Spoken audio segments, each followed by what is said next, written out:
Hello and welcome, my friend, to the Minnesota Gardening Podcast. It is my honor to have you here with us today. We are starting in the month of June weekly live question and answer sessions on minnesotagardening.com. And today was our first one that we had, and it was just lovely. And so Minnesota Gardening members sent in questions. Other folks asked questions as well. So it was really great to have everyone there. And I just want to share it with you today and hope that next Wednesday at 10 a.m. in June of 2023 that you will join us. Just head over to minnesotagardening.com and you will find it. So here is the audio of our live question and answer session at minnesotagardening.com. All right, my friends, welcome to the first live Q&A. I got this started up a couple minutes early in order to folks time to come on. I'm not sure who's going to join us, but we've got some questions that are all queued up and lined up and ready to go. So I hope you are doing well as we get this started. I just want to introduce myself. If you don't know yet, my name is Brad Tadke. I live in Shakopee, Minnesota, and I have a gardening horticulture degree from Iowa State University in design as well. And hey, Jess and Brian, how are you guys doing? This is the first time we've used Mighty Networks as a live stream platform because they've just improved it to allow us to do this here. Add some questions.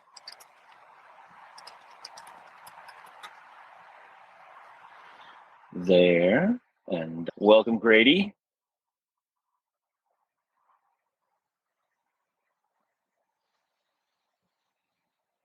Give this a couple more minutes for folks to join here, but Grady is new around here and he's an engineer. I don't know if I can say this without busting you, Grady, but helps with the Mighty Network platform. So it's kind of random that he's on here, but it is good to have him. I don't have any questions right now for how we make everything work well, but really glad to have you here and having gardening questions. So that is great.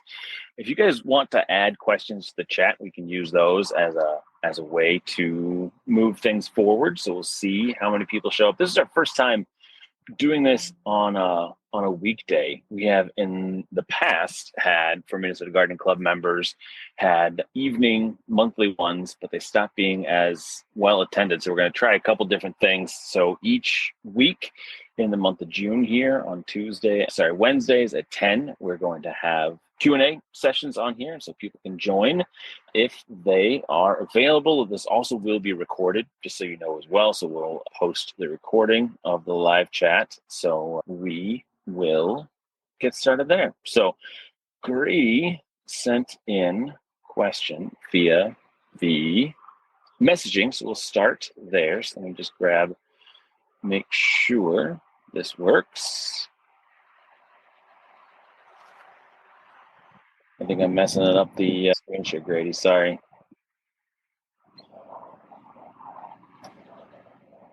There we go. So this is a question from Grady about some native plants that have been planted that are starting to turn purple. So he's got a few of them, not all of them, that are starting to turn purple like this. So you can see on the tips and on the veins, and also these curled leaves up here as well. So this is wild bergamot. So it's in the Monarda family through there. And so that is, actually, I'm going to go back to that.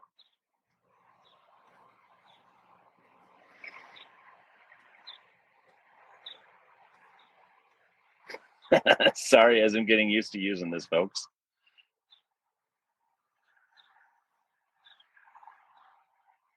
There we go. So with this, native plants are really awesome, but also they can be super sensitive sometimes. And so a lot of, especially native plants, don't love to be transplanted and moved around. And so with that, this is probably just transplant shock. And so they were planted this spring.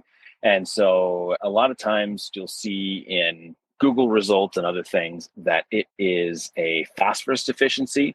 So here in Minnesota and the vast majority of the upper Midwest, we do not have phosphorus deficiency. In fact, in Minnesota especially, it is illegal to put phosphorus down unless you're planting new plants or new sod or that kind of thing. when the roots are so small that they can't access the phosphorus that's in the ground. And so, but this is not a phosphorus issue. We rarely, if ever, have phosphorus issues in Minnesota. And so this is just transplant shock. And so you can see how the little baby leaves that are coming up here are all green and happy. And so just keep watering it well and making sure that it gets enough water, and they will move through it and they will push out new leaves and they'll be there. So this is just transplant shock that you'll see on quite a few different types of plants, as especially native plants, because they don't like to be moved a ton. And so they will be doing well there. So awesome. Glad screen sharing worked. Then Grady also had another question. We got another participant here. So, both Jess and Brian are here, or Jess and Brian are here on twice, but it's good to see you guys. So another question Grady had is, we back up to a nature preserve at 70% invasives. What is your suggestion for working with the city to help start fighting it? So this is a really great question that comes up a lot of times. Most often in the upper Midwest, there are a variety of invasive plants that take over woodland type areas, especially where it's been disturbed at some point, or if it's trying to be reclaimed area and those kinds of things. So generally the number one thing is buckthorn. And so you have to deal with the buckthorn and get rid of it. It is really, really difficult to handle. But there have been in Minneapolis, there have been some really cool new studies that have been done around buckthorn eradication. And so what we've generally done, throughout buckthorn, I'll give a little background on buckthorn.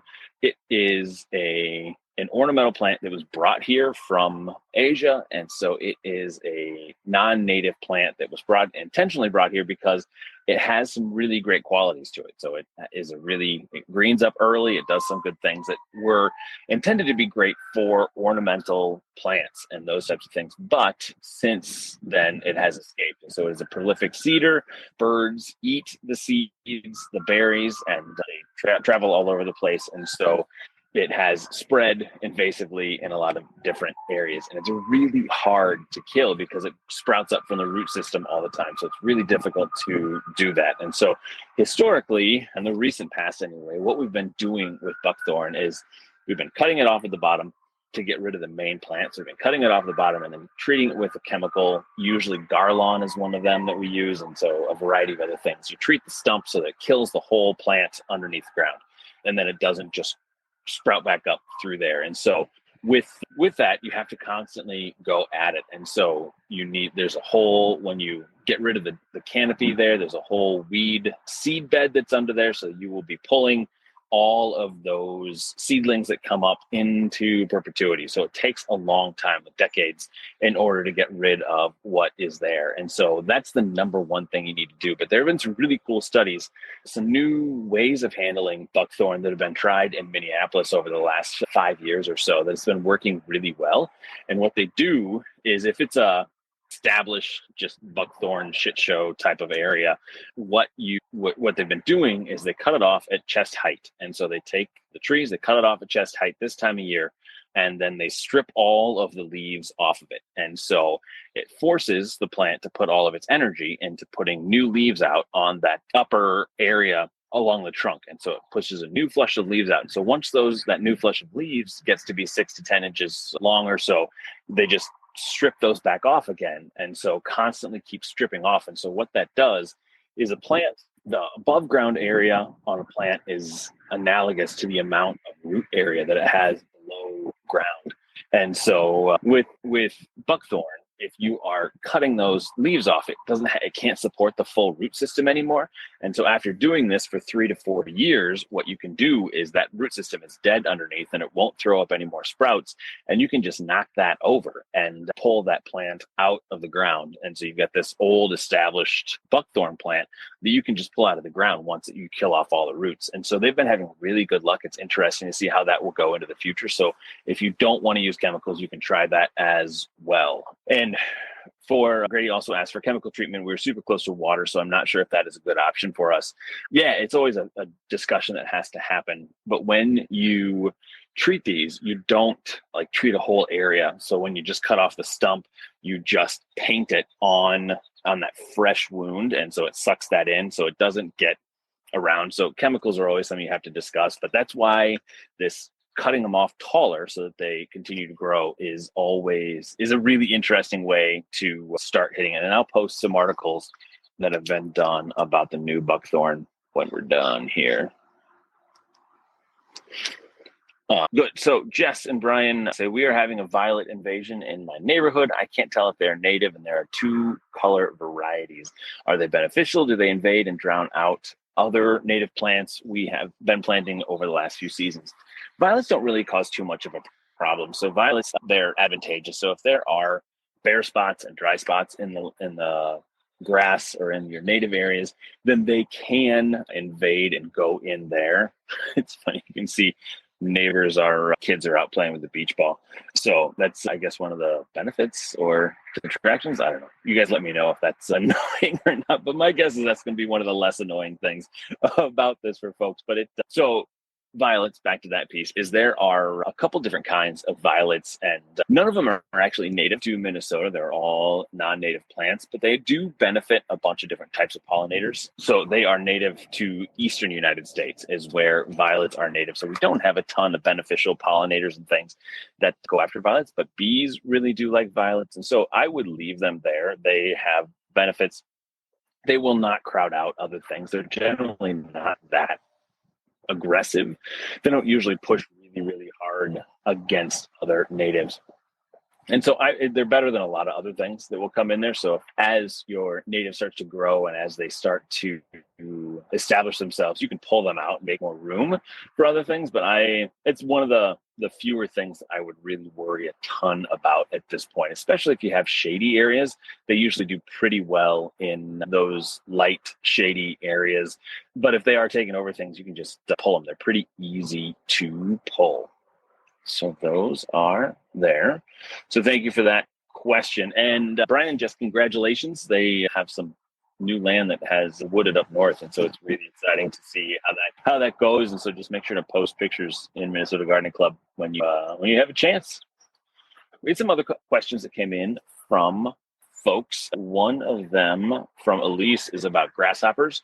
And last year, they got really hit hard with grasshoppers, and they really ate everything. Grasshoppers are usually a late summer. That heat of summer is the main time when those grasshoppers start to go insane and go crazy. You can have just huge swarms, especially if it's a dry year, and a lot of those nymph and egg stages don't get drowned out, which I imagine this year will be probably a normal year across most of the state. Then western Minnesota has been pretty dry, but we'll see how that goes. But grasshoppers are really difficult to handle and deal with because there's nothing really that they hate and that they won't like. So if you have big issues with some types of insects, you could put trap crops in, which is something that they really, really love. And then you can just get rid of that plant so that you get rid of those insects all at the same time.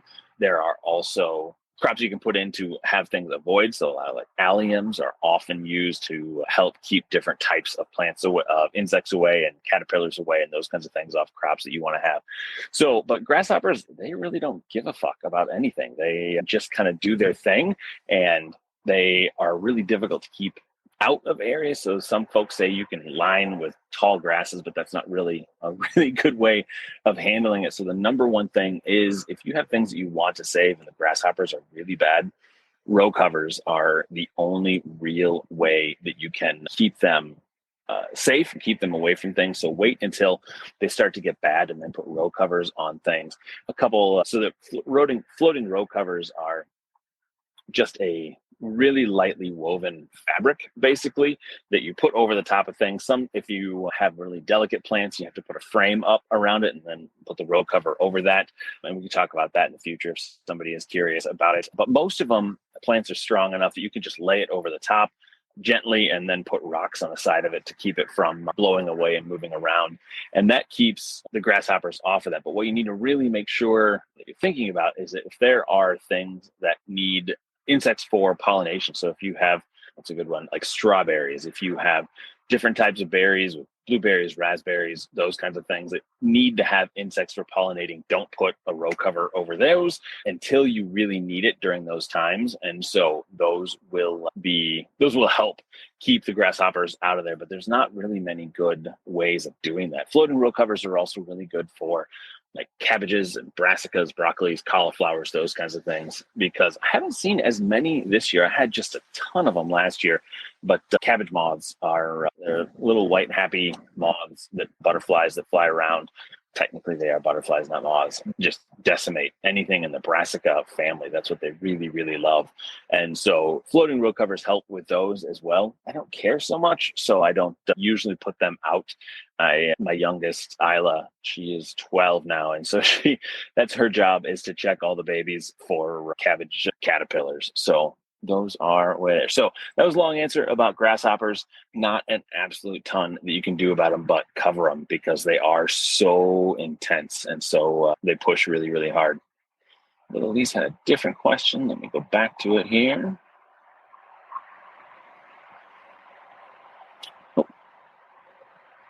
That is the only one there. So another question. So Grady asked, what is your plan for the Minnesota Gardening Club this year? So the Gardening Club, we have two basic sides. We have a free side, which we're on right now. So that's just minnesotagardening.com. And that is where we post podcasts. That's where we post just general information kinds of things. And that's where we do these types of events, is on the Minnesota Gardening side. And then there's also a paid side, which is just $10 a month for Minnesota Gardening Club. And that's like intensive answering questions. We have weekly, this is what you need to do this week, monthly, this is what you need to do this month, those kinds of things to help keep everybody up to date and moving and making sure that we get all the tasks done that need to be done as reminders on three basic areas. One is sustainable lawn care. So making sure that we're using the least amount of chemicals or eliminating chemicals wherever possible, as well as reducing water use and reducing how much work lawns are. So sustainable lawn care. And then the second one is landscape. So trees, shrubs, perennials, those types of things in that piece. And then food gardening is the third one. So growing this, let's see if this works. This is our front garden up here. It's kind of hard to see it right now, but we pulled out an ash tree that wasn't happy last spring, and then we put the garden in and had some trials and tribulations, and folks who were members along there were along for that ride. So I'm also, just so you know as well, a member of the Minnesota legislature, and so I've been a little slow on some things this spring, a lot slow on some other things this spring. So sorry about that to everybody, but I think we're getting it all figured out there. So there's that. And so Minnesota Gardening Club, there's a left side, you can join there. And so that's an exclusive group of folks, or go to minnesotagardeningclub.com and that'll take you to the right spot as you're there. So next question was about apps. So there are a couple of apps that I use a ton for identifying plants, especially when I'm out in the woods and hiking, and identifying native plants there is really, really good. The one that I do this in reverse order. So one of the easiest ones to use is when you're on your phone, if you have an iPhone, and then Camping World is calling me. We pick up a new camper today, by the way, not from Camping World. So they are calling a lot. So, but if you have an iPhone, you can go here and see this little info button down here. And if it has a little star kind of guy above it, it says that there's information. And so you can look up information. It's backwards. Let's see if I can switch this around on you.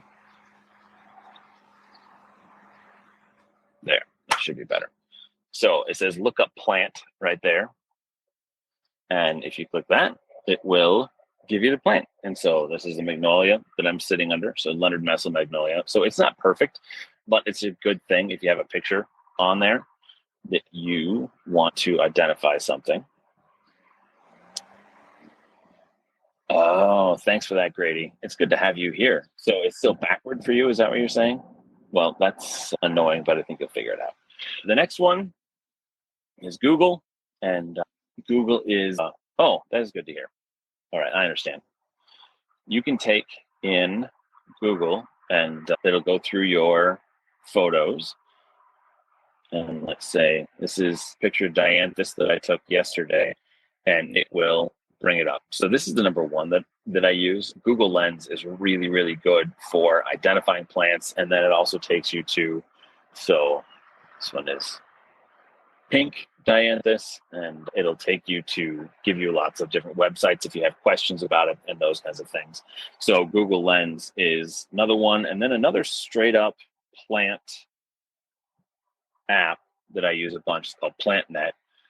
And so I don't use this one as much anymore because Google has become kind of my go-to on things. So from here, it just has you take a picture. So let's take, this is my boxwood that I'm sitting right beside here. That's going to come out this fall. And then you choose that it's a leaf. And then it gives you all sorts of choices as to what it could be. So it's really a good app as well. So you kind of just go for what works the best for you. So the three that I use are just my iPhone, just because it's really simple to use, Google Lens, and PlantNet. And I'll put those in the notes. So after we're done with this chat, it will go live. So the recording will be posted after this. And so from there, you'll be able to watch, and I'll put the notes in here for the different things that we discuss in here. So that's there. Then another question we had was bird feeders. Why does the grass all die below bird feeders? This could be a different variety of things. One thing is, if you listen to our podcast from last summer, let me look it up to make sure they don't mess up her name, Laura Erickson. It's just a lovely, lovely podcast episode talking to Laura Erickson, and she is awesome. And she has the longest running bird radio show in the nation. And she's from here in Minnesota, from up at Duluth. And she highly recommends not feeding birds during the summer. So that's the first thing that I will mention is there's no need. Let the birds do their thing all summer long, and make sure that you are giving them water. So if it gets really dry, they need water still. But she does not recommend. So I take my bird feeders down during the summer, so I don't have this problem. But if you do have your bird feeders up during the summer, with that, it is a combination of things. So one is that, like, if you, depending on what you're using, like if you use black sunflower seeds, those will just cover the soil and shade the soil, and they get really hot with that black color. They absorb, and so they can kill the grass off underneath of there. But the most of the thing is just all the birds, critters, all the mice, the squirrels, all those friends, that all of the leftovers that they're digging through, and they're just pushing that all around, and they kind of kill the soil all underneath of there. And so that's the number one reason why that doesn't do well. But go back and listen to that episode with Laura, because she highly recommends not feeding during the summer. It's kind of a controversial thing in the whole bird world and that whole deal. So it is interesting. So that's all the questions that I have for right now. Does anybody else have any questions that have come up while we've been talking here? So I will be posting some things about grasshoppers, about where you can buy floating row covers, more information on buckthorn. I'll post those articles as to where those are. I'll put the link for, and I don't know if when this posts, if the chat will be posted or not. So we'll experiment with that as our first one. But we'll be doing this every Wednesday at 10. So tell your friends. They can be there, and this is free. This isn't part of the Minnesota Gardening Club. So anybody who is interested can join and see what else we've got going on here. But right now, there's a lot of stuff happening in the garden. And so I was really slow in getting, Jess and Brian, I hope you can hear me again. Is anybody else having a hard time having issues with the audio? Okay. So hopefully it's all good on the recording there. But so this is a really busy time in the garden. And the number one thing that I tell everybody to do this time of year is make sure to stay on top of the weeds as much as you can. You need to be watering it your grass and your plants need about an inch of water a week, especially while they're going through this heavy growing season. So make sure that they're getting lots of water, and a lot of the areas of the upper Midwest are really dry right now. So just be watering as you go forward there. Another reminder is do not, hey Matt, do not trim any of your oak trees. Oak trees we have a massive fungus going through the upper Midwest right now called oak wilt, and they're highly susceptible, especially red oaks are really, really susceptible to oak wilt, especially this time of year. There are a lot of bugs flying around that carry it on their wings. And if they just land on it, that fungus can get into, and red oaks can die within a season. So if they were to get it now, and it has to be, they get it by, there's also another podcast episode all about oak wilt, but they get it through exposed parts. So if you are pruning anything, or if you get a windstorm that comes through and breaks them off and oak wilt is prevalent in your area, they can definitely get it that way. So just make sure that you are treating your oaks as carefully as you possibly can. So don't mess with those until at least after July, but especially winter is a much better time for handling anything there. So welcome, Matt and Emily. If you guys have any questions, we're about done here, but if you guys have any questions you want to add, just put them in the chat and I'll get them. So those are the couple big notes that we have for right now, as well as lilacs. So lilacs are mostly done blooming. And so now is the time to prune lilacs because they bloom on the previous year's wood. And so when you prune them at this time, they grow the new wood up, and that's what they will bloom on next year. And so those are there. And so there's a couple tips. Matt has just cut the lilacs under the blossom. It depends on what you want to do. So if your lilac tree is big and if it's overgrown or anything like that, then it depends on your goals for things. So one, if it's really big and out of shape, lilacs have a tendency to get old wood, especially common lilacs and Miss Kim lilacs and Korean lilacs. As the branches age, they tend to bloom less and less and less. And so with lilacs, you want to remove either the whole thing every 3 years, or better is just to remove the biggest stems, about a third of the branch all the way to the ground, and let them fill back in. So if you're pulling out a third of the stems every year, you're going to get a whole new plant in theory every 3 to 4 years. And so by doing that, you'll be forcing a lot of new growth to come on the plant, and then you get a lot better flowers as it goes there. So it highly recommend, it's called rejuvenation pruning. And I'll put when we post this, and you can go in MinnesotaGardening.com and also search for rejuvenation pruning. And there are multiple articles in there for that, where you can learn how it works. But it's the same process as we normally do during the winter, but on lilacs, we do them after they're done blooming.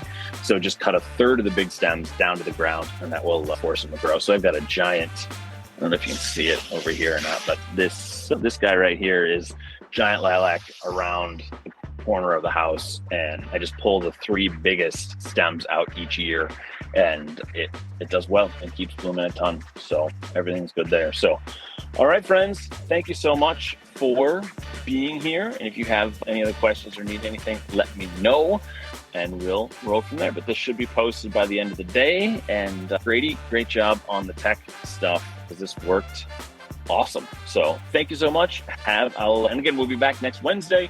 2 things. We'll be back next Wednesday at 10 a.m. So we're going to do this every Wednesday in June. And then secondly, if you are not part of the Minnesota Gardening Club, you can join for $10 a month and get 2 weeks free if you go to MinnesotaGardeningClub.com, or just on the left side, if I was pointing in the correct direction here of the screen, or on your phone, you can grab that. So thanks, everybody. Have a wonderful rest of your week. And I'll make sure to post pictures of my camper when we pick it up this afternoon. See ya.